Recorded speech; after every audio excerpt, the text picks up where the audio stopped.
bulldozer action which you can see in Barabanki area, SRM University, where you can understand that 3 bulldozer which is taking action against SRMU, where the illegal construction was built by the SRMU. And this whole scenario was created when the action or lathi charge was taken on the ABVP student, and that time they were demanding that action should be taken against to the SRMU of which land which was occupied illegally. And that's why from early morning the administration was here, and they were just getting information that what kind of land and how much land which has been acquired by the SRM University illegally. And this time which you can see through this visual, that the action is being taken by the administration, and bulldozer action as demolishing those areas which were occupied by illegally. So this action running continuously with the presence of administration and the local police also here,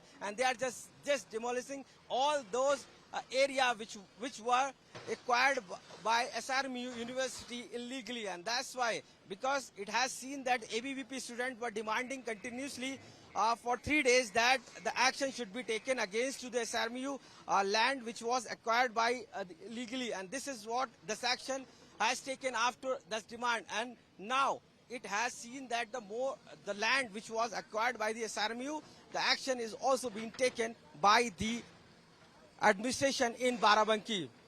With camera person Sandeep Dubey, Ashish Srivastava, India Today, Barabanki.